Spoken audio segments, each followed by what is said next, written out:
Bonjour à tous. Voilà, je suis Yannick Van Doorne. Je m'occupe principalement d'électroculture en général.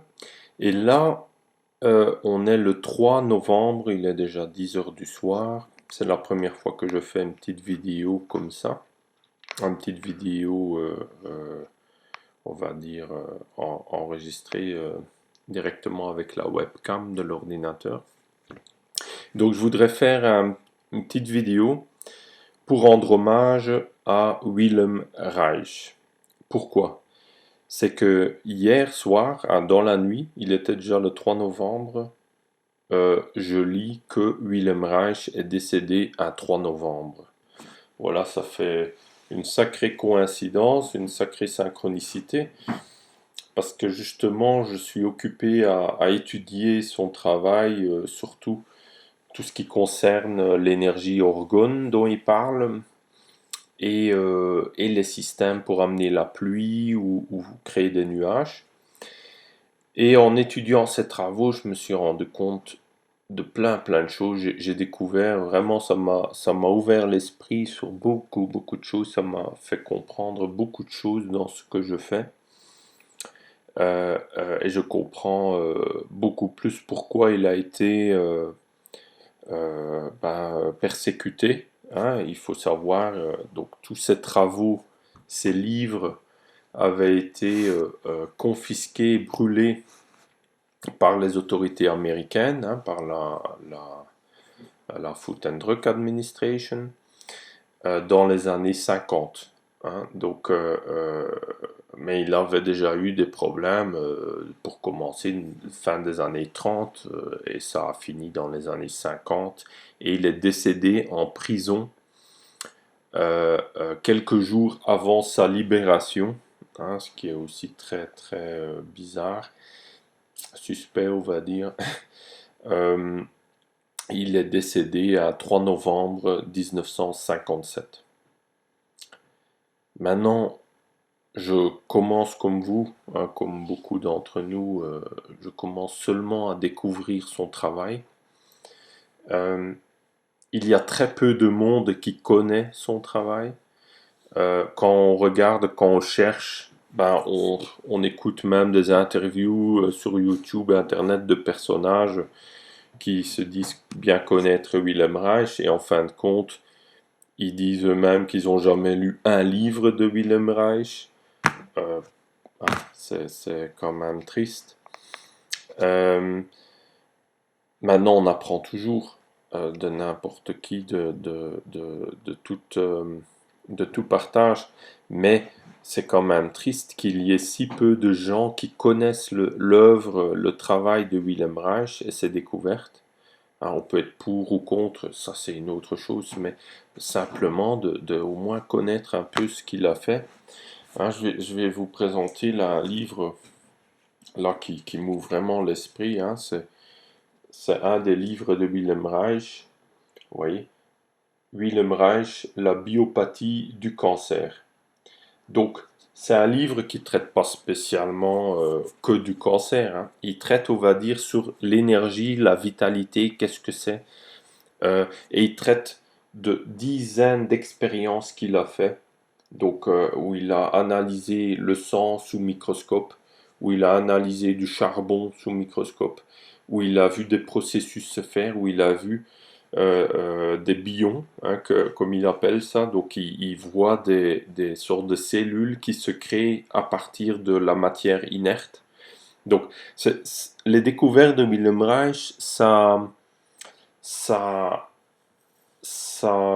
disons que ça bouscule énormément de choses. Ça bouscule énormément de dogmes dans la science, que ce soit dans la médecine, que ce soit dans la biologie, que ce soit dans la chimie même, que ce soit dans les ondes électromagnétiques, dans la physique, même dans l'astronomie, dans la psychologie. Ça rejoint vraiment énormément de choses. Et lui-même, il disait aussi qu'on ne pouvait pas séparer les choses. On ne pouvait pas séparer les sciences l'un de l'autre parce que tout était lié.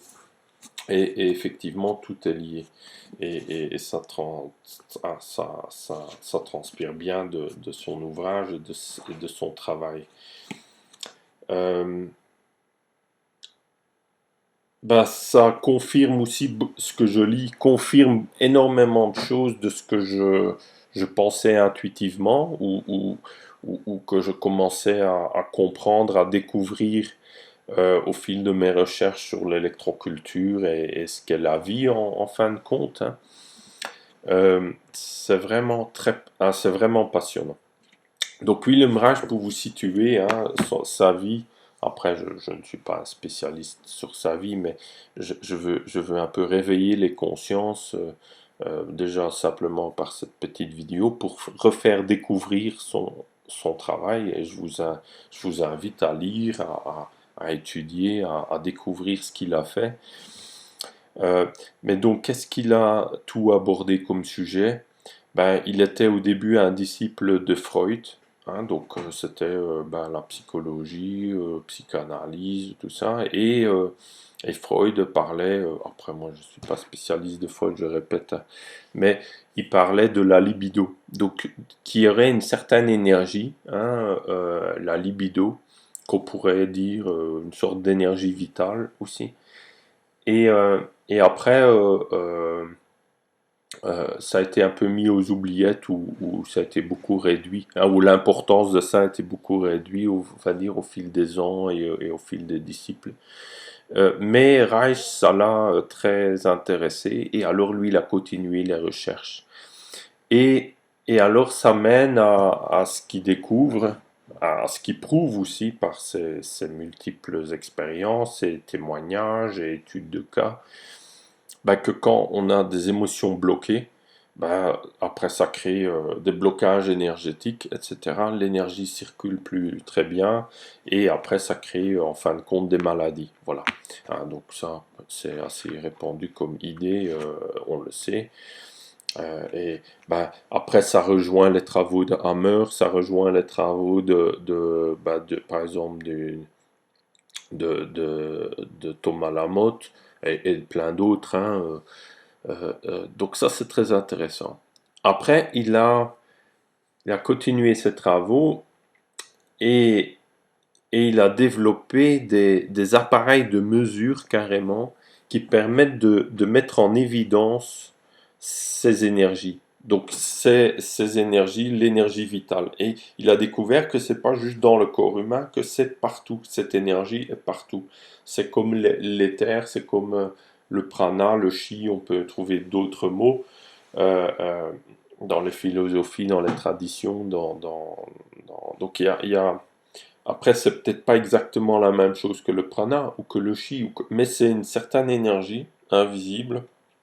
Ah, invisible, c'est un grand mot, c'est pas forcément invisible, mais c'est une énergie qui est là partout, hein, et qui peut être positif, négatif, bon, mauvais, dont la qualité peut changer aussi, hein. Ça, c'est très intéressant aussi. Et donc, tout ça, ça peut se mesurer, hein. Il a développé carrément des appareils de mesure. Par exemple, il y a un appareil qui existe dans le monde aujourd'hui, qui est par exemple celui-là, là, vous voyez, le Experimental Life Energy Meter. C'est un appareil vraiment qui est fabuleux pour les explorateurs comme moi hein, et peut-être comme vous, de ce qu'est l'énergie vitale. Par exemple, vous pouvez, si vous faites un café, un thé, ben, vous pouvez mesurer, voilà, est-ce que ça a beaucoup d'énergie ou pas.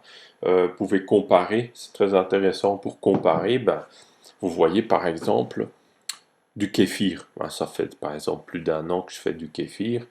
Ben, c'est une des boissons où il y a le plus de vitalité. C'est logique, c'est vivant, c'est voilà. De l'eau, la bonne eau, ben, il y a aussi beaucoup de vitalité. Mais vous prenez par exemple de l'essence, du diesel, ben là il y a très peu d'énergie. Ben, c'est pour vous dire, ça mesure vraiment des différences. Du café, c'est étonnant, mais il y a pas mal d'énergie dans du café, alors dans les grains de café que j'ai mesuré, en tout cas. On peut aussi mesurer si par exemple on prend une pomme en bonne santé et une pomme en mauvaise santé, où il y a des coups dedans ou de la pourriture, ben, vous voyez vraiment la différence énergétique. La pomme en bonne santé a beaucoup plus d'énergie, donc, Donc ça, c'est vraiment clair et net. Euh, euh, Ce qui m'a beaucoup intéressé, c'est par exemple mesurer l'effet d'une pyramide. Ben, on peut mesurer dans une pyramide à côté les différences énergétiques. Ou quand on met une paume dans une pyramide, ben, qu'elle a plus d'énergie que la paume témoin.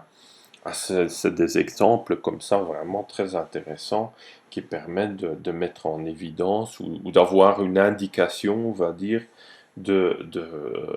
d'énergie jusqu'à présent difficilement mesurable à part en radiesthésie ou des choses comme ça qui sont un peu assez subjectifs, on va dire.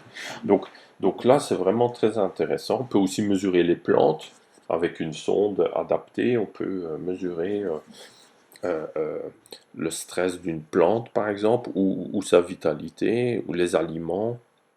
Et on serait étonné, il y a des aliments qu'on ne penserait pas qui ont beaucoup d'énergie, et d'autres aliments qu'on pensait avoir beaucoup d'énergie qui en ont beaucoup moins. C'est très intéressant aussi à observer. Ah, donc voilà, donc ça c'est vraiment un appareil que je vais maintenant aussi diffuser par mon site internet, hein, que vous voyez là. Voilà. Et donc il sera bientôt sur le site, mais donc il vient du Canada, vous pouvez aussi l'acheter directement au Canada, hein, voilà. Et donc après il a aussi découvert euh, comment capter cette énergie et le concentrer. Et alors il a développé des sortes de chambres ou des sortes de boîtes avec de la matière organique, avec de la laine de fer, de la laine de mouton, différentes laines. Euh, et, euh, et il pouvait concentrer cette énergie. Donc, et il a comme ça participé à guérir. Donc ça c'est selon les témoignages qu'on lit dans les livres, hein, et les reportages sur lui. Donc il a participé comme ça à guérir des centaines, voire des milliers de patients qui avaient des graves maladies, et même des maladies moins graves, un peu de tout. Euh, En augmentant simplement leur vitalité en le faisant passer par exemple 20 minutes par jour ou une demi-heure ou une heure par jour dans ces chambres. Donc ça c'est très intéressant aussi. Euh, Ce qui démontre aussi c'est que c'est l'environnement et le milieu qui fait la santé aussi ou qui fait que que les micro-organismes de santé, on va dire, ou de putréfaction se développent, hein. Donc si maintenant, imaginez, vous avez très peu d'énergie, ben, vous créez un terrain propice au développement de bactéries de putréfaction, par exemple, hein. Donc c'est des cancers, c'est toutes sortes de maladies, où en réalité vous êtes occupé à vous décomposer.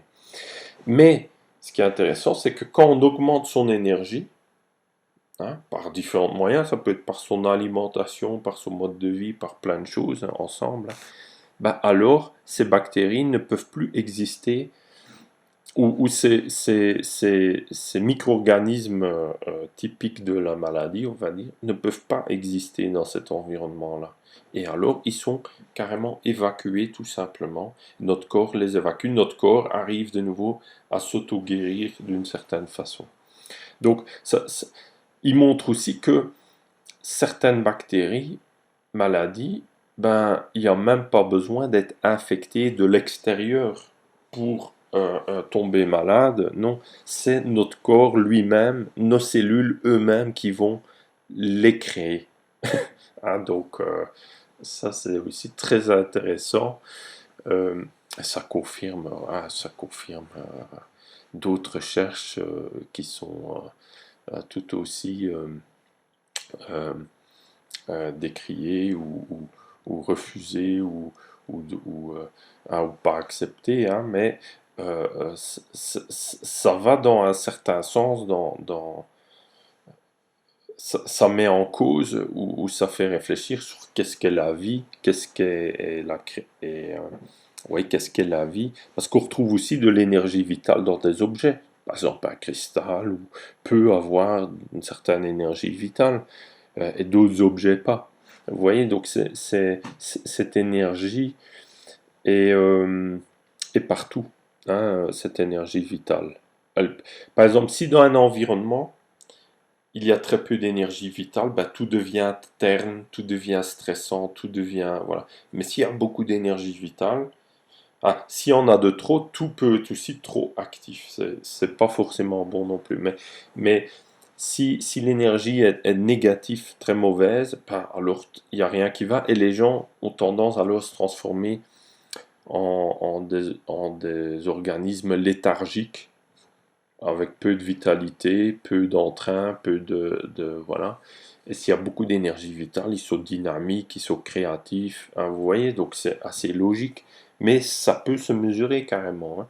Donc par exemple, cet appareil peut mesurer, peut donner une idée de l'énergie vitale dans une chambre ou dans une pièce, par exemple. C'est pas facile à mesurer quand même, parce que cet appareil est très sensible, mais ça peut donner une indication. Après, ben, il a découvert qu'il pouvait influencer l'atmosphère. Donc, il pouvait, euh, avec certains dispositifs, il a découvert ça par accident, on va dire, hein. Il avait des tubes qui traînaient là sur un chantier. Et il voyait les petites vagues au-dessus d'un lac, comme quand il y a de la chaleur, vous voyez. Et quand ce tube bougeait, hop, mais il voyait ces petites vagues, vous voyez, qu'on voit quand, ou sur la route, quand il fait très chaud en été avec le soleil, on voit comme des vagues de chaleur. Ben, il voyait quand ce tube qui était dirigé vers ces vagues, qu'il voyait au loin, quand ce tube bougeait, par accident, il l'avait cogné, ben, ces vagues sautaient. Il s'est dit, oh, qu'est-ce que c'est que ça? C'est très bizarre. Et Wilhelm Reich était vraiment un fin observateur de la nature aussi, hein. Donc c'est comme ça qu'il a beaucoup découvert. C'est vraiment en observant la nature. Et ça, je vous invite à faire, c'est à observer la nature de près, de loin aussi, hein. De simplement observer, prendre le temps tous les jours de l'observer. Vous verrez que même la nature autour de vous, qui vous semble banale, peut devenir vraiment merveilleuse et magique, hein. On découvre énormément de choses comme ça. Et donc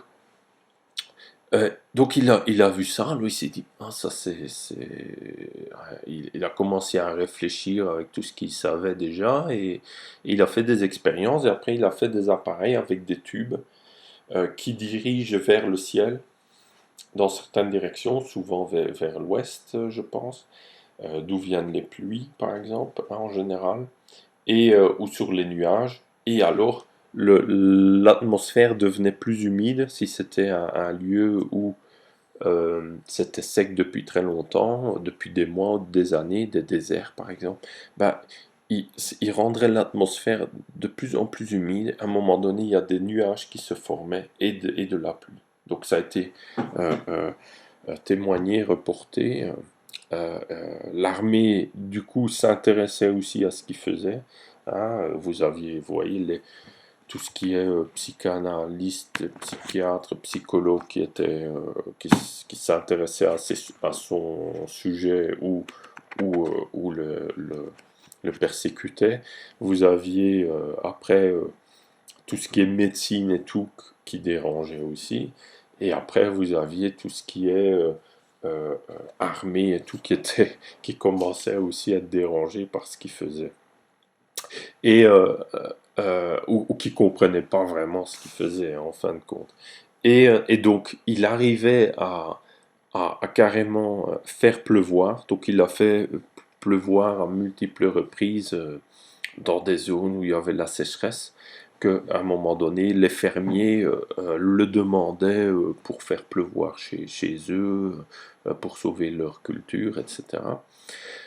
Donc ça, c'est un sujet qui est naturellement très d'actualité, hein, euh, euh, parce que dans notre société, dans notre monde, ben, les sécheresses deviennent de plus en plus courantes, on dirait, et de plus en plus problématiques, anormales. Donc